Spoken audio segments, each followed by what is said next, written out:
बहरा अहमर में Saudi oil tankers पर बुज़दिलाना हमले नाकाबिल कबूल हैं। पाकिस्तान अमन सलामती और इस्तेहकाम के लिए सऊदी अरब और आलमी बिरादरी के साथ ताउन जारी रखेगा। वज़ीर आज़म शहबाज शरीफ का सऊदी वली-ए-अहद शहजादा मोहम्मद बिन सलमान से टेलीफोनिक राबता। बहरा अहमर में सऊदी ऑयल टैंकर्स पर होती हमलों की शदीद मज़म्मत, बैनुल-अक़वामी कानून की सरीह खिलाफवर्जी करार दिया। मुकम्मल यकजहती का इजहार। वज़ीर आज़म ने कहा, ऐसे इक़दामात इलाक़ाई अमन सलामती और इस्तेहकाम को नुकसान पहुँचाते हैं।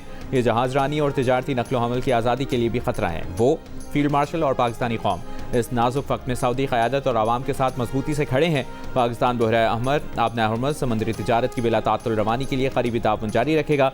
सऊदी वली-ए-अहद ने पाकिस्तान की मुस्तकिल हिमायत और दोनों ममालिक के दरमियान करीबी बिरादराना ताल्लुकात को सराहा। यमन में हौथियों ने आज सऊदी अरब के 2 ऑयल टैंकर्स को निशाना बनाया, जिससे एक जहाज़ के अगले हिस्से में आग लगी। अमला महफूज रहा। सऊदी अरब अमरीका का अहम स्ट्रेटेजिक पार्टनर है। मार्को रूबियो ने कहा है कि ईरान ने हौथियों को तनाज़े में शामिल कर दिया है। देखते हैं आगे क्या होता है। उम्मीद है हौथी हमले रोक देंगे। मनीला में आसियान इजलास की साइडलाइंस पर बात करते हुए उन्होंने कहा, ईरान के मामले पर सदर ट्रंप की पॉलिसी आंख के बदले सर की है। मौजूदा सूरत हाल बरकरार रही तो ईरान भारी कीमत अदा करता रहेगा। ईरान अमरीका डील को ईरान को चलाने वाले लोग खराब कर देते हैं। ईरान अब भी डील के लिए बराह रास्त और बिलवास्ता दरखास्तें कर रहा है। मोदी अपनी साख खो चुके हैं, इनकी बात पर कोई यकीन नहीं करता। नौजवानों के मुतालिबात दुरुस्त हैं। वज़ीर तालीम को मुस्ताफ़ी होना होगा। भारतीय वज़ीर आज़म मोदी फास्ट ट्रैक अदालतें कायम करने के बयान पर कांग्रेस रहनुमा राहुल गांधी का रद्द-ए-अमल। कहा, मोदी ने नौजवानों के मुस्तकबिल को सबसे ज़्यादा नुकसान पहुँचाया।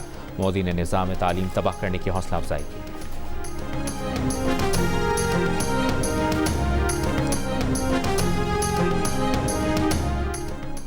बरतानवी निजात अमरीकी सहाफ़ी मेहदी हसन और भारतीय सहाफ़ी की नौजवानों के एहतजाज पर बॉलीवुड सुपरस्टार की खामोशी पर तनकीद। सहाफ़ी मेहदी हसन ने कहा कि बॉलीवुड के बड़े सितारे मोदी हुकूमत के खिलाफ बोलने से खौफज़दा हैं। फिल्मी शख्सियात हुकूमती दबाव के बायस खामोश रहती हैं। भारतीय सहाफ़ी ने कहा कि शाहरुख खान के बेटे को मनशियात केस में निशाना बनाया गया, जबकि अदाकार आमिर खान को मुसलमानों के खिलाफ हमलों पर बात करने के बाद इश्तिहारी मुआहिदों की मनसूखी और ऑनलाइन मुहिम का सामना करना पड़ा। ये सूरत हाल सिर्फ बॉलीवुड में नहीं बल्कि क्रिकेट समेत और दीगर शोबों में भी है। नायब वज़ीर आज़म इसहाक़ डार का कहना है कि अफ़गान सरज़मीन पाकिस्तान के खिलाफ दहशतगर्दी के लिए इस्तेमाल नहीं होनी चाहिए। दहशतगर्दी आलमी अमन व सलामती के लिए संगीन खतरा है। पाकिस्तान दहशतगर्दी के खिलाफ जंग में 90,000 से ज़ायद जानों की कुर्बानी दे चुका। हर किस्म की दहशतगर्दी के खिलाफ अपनी जद्दोजहद जारी रखेंगे।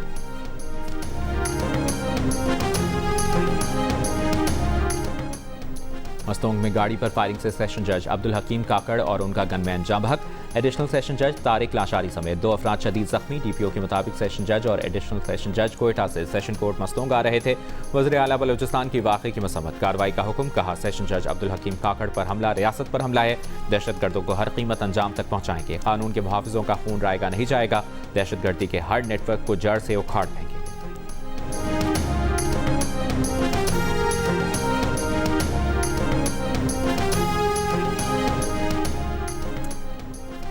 बिलावल भुट्टो को नफरत और तकसीम की सियासत जेब नहीं देती। हमें मालूम है पीपल्स पार्टी को पंजाब से क्यों बुग़्ज़ और नफरत है। पंजाब के आवाम का पैसा उन्हीं पर लग रहा है। यही पीपल्स पार्टी का मसला है। पंजाब की तरक्की और खुशहाली से जलने वाले जलते रहेंगे।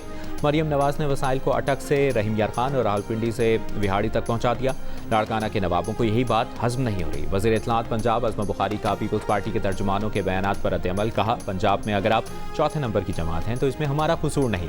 मुर्तज़ा वहाब लाहौर में सीखने आए तो हमने अपने दरवाजे खोल दिए। सिंध के तर्जुमानों ने कभी हमें अपने हुकूमत की कारकर्दगी क्यों नहीं बताई।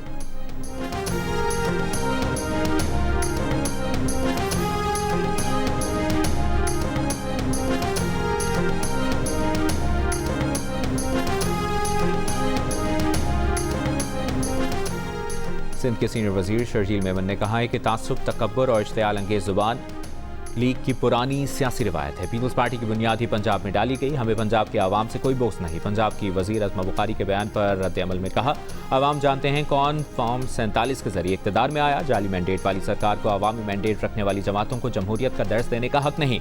हमें पंजाब के आवाम से भी उतनी ही मोहब्बत है जितनी सिंध, बलूचिस्तान और खैबर पख्तूनख्वा के आवाम से। नून लीग के दौर में पंजाब का मजमूई कर्जा 148 अरब से बढ़कर 692 अरब रुपए तक पहुँच गया। क्या ये तरक्की है? लाड़काना वाले आवाम और जमहूरियत के फांसी कबूल करते हैं, मुल्क से भागना पसंद नहीं करते। लाड़काना के बारे में तौहीन आमेज़ ज़ुबान इस्तेमाल करना दरअसल शहीद भुट्टो, शहीद बीबी और इस खित्ते के आवाम की तौहीन है।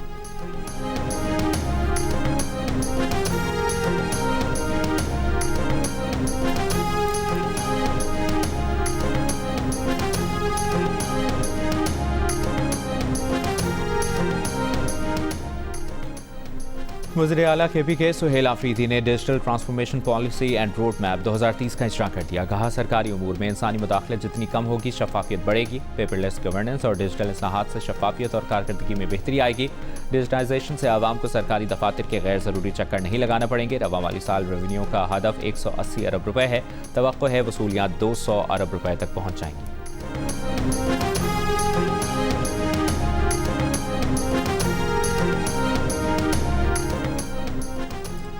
रवा साल के पहले 6 माह में मुल्क भर से माहौलियाती नमूनों में पोलियो वायरस रिपोर्ट होने की शरह में कमी 48% से कम होकर 13% रह गई।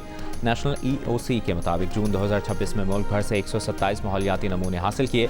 10 माहौलियाती नमूनों में पोलियो वायरस की मौजूदगी की तस्दीक हुई। पंजाब से हासिल तमाम 31 माहौलियाती नमूनों में पोलियो वायरस नहीं पाया गया।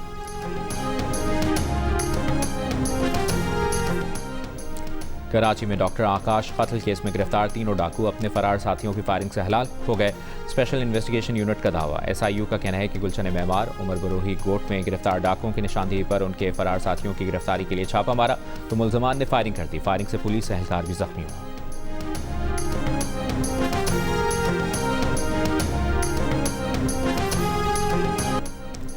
Additional advocate general Khyber Pakhtunkhwa Mohammad Inam Yousafzai ने इस्तीफ़ा दे दिया। इस्तीफ़ा वज़ीर आला KPK को भेज दिया। कहा ओहदे पर जिम्मेदारी अदा करना एजाज़ की बात है लेकिन मज़ीद इस ओहदे पर काम जारी नहीं रख सकता। जमात इस्लामी के सेक्रेटरी जनरल अमीरुल अज़ीम लाहौर में इंतकाल कर गए। तर्जुमान जमात इस्लामी के मुताबिक अमीरुल अज़ीम कैंसर के मरज़ में मुब्तला थे। नमाज जनाजा आज अदा की जाएगी। वज़ीर आज़म शहबाज शरीफ, स्पीकर कौमी असम्बली अयाज सादिक, वज़ीर आला पंजाब मरियम नवाज, स्पीकर पंजाब असम्बली मोहम्मद अहमद खान और दीगर का इंतकाल पर गहरे दुख का इजहार। कहा अमीरुल अज़ीम की सियासी मैदान में खिदमत हमेशा याद रखी जाएंगी। अमीर जमात इस्लामी पाकिस्तान हाफिज़ नईमुर रहमान का कहना है कि जमात इस्लामी बावक़ार, बाउसूल और मुखलिस रहनुमा से महरूम हो गई।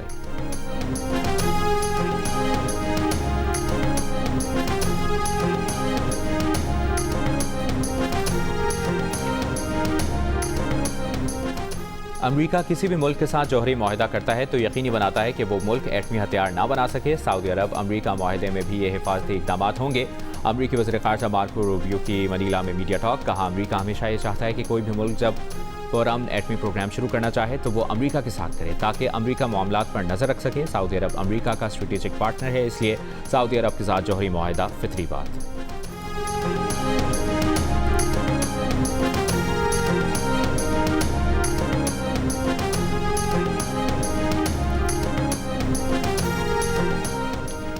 इसराइली फ़ौज की गजा जंगबंदी की खिलाफ वर्जियाँ जारी। नुसैरात पनाहगुज़ीन कैंप पर ड्रोन हमले में एक फ़लस्तीनी शहीद, मुतअद्दिद ज़ख्मी।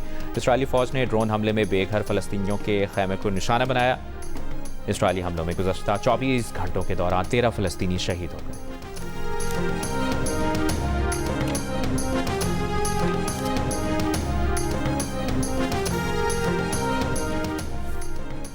बरतानवी बादशाह चार्ल्स का यूरोप की पहली माहौल दोस्त कैम्ब्रिज सेंट्रल मस्जिद का दौरा। मस्जिद के माहौल दोस्त डिज़ाइन और इसकी तवज्जो के साथ देखभाल की तारीफ की। शाह चार्ल्स ने मस्जिद में दाखिल होते हुए जूते उतार दिए, यादगारी तख्ती की नकाब कुशाई की। कहा उन्हें यकीन है ये मस्जिद सिर्फ मुस्लिम कम्युनिटी नहीं बल्कि पूरे कैम्ब्रिज के लिए मुस्बत किरदार अदा करेगी।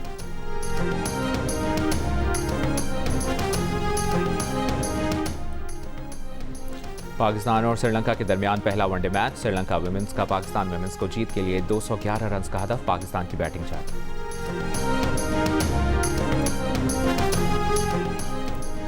पाकिस्तान विमेन अंडर 19 ने चौथे T20 में जनूबी अफ्रीका विमेन को 6 विकेटों से हराकर 5 मैचेस की सीरीज 2-2 से बराबर कर दी। सीरीज का 5वां और फैसला कुन मैच कल कराची में खेला जाएगा। सीरीज के तमाम मैचेस जियो सुपर से बराह रास्त नश्र किए जा रहे हैं।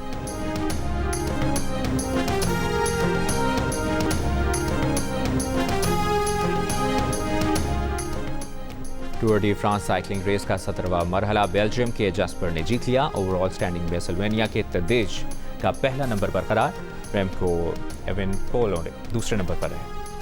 अमेरिका और ईरान के एक दूसरे पर हमले जारी। खुज़िस्तान, हर्मुज़गान और वो शहर समेत मुख्तलिफ इलाकों को निशाना बनाया। अमेरिका ने ईरान इराक सरहदी इलाके शलमचा बॉर्डर टर्मिनल पर भी हमला किया। हमले में 2 अफराद शहीद, 11 जख्मी हो गए। अमेरिकी फ़ौज का एक बार फिर ईरान में फ़ौजी अहदाफ को निशाना बनाने का दावा। ईरानी फ़ौज के कुवैत और उर्दन में अमेरिकी फ़ौजी अड्डों पर हमले। कुवैत में 3 अमेरिकी फ़ौजी अड्डों में असलहा और लॉजिस्टिक गोदामों को तबाह करने का दावा किया। दूसरी जानिब ईरान से जंग में हलाक 4 अमेरिकी फ़ौजियों की मैयतें अमेरिका पहुँचा दी गईं। सदर ट्रंप ने मैयतों को वसूल किया। फ़ौज को ईरान पर एक बार फिर पर शदीद हमले करने का कहा। अमरीकी ऐवान नुमाइंदगान ने $10 खरब से जायद का दिफाई बिल मंजूर कर लिया। बिल अब मंजूरी के लिए सेनेट जाएगा।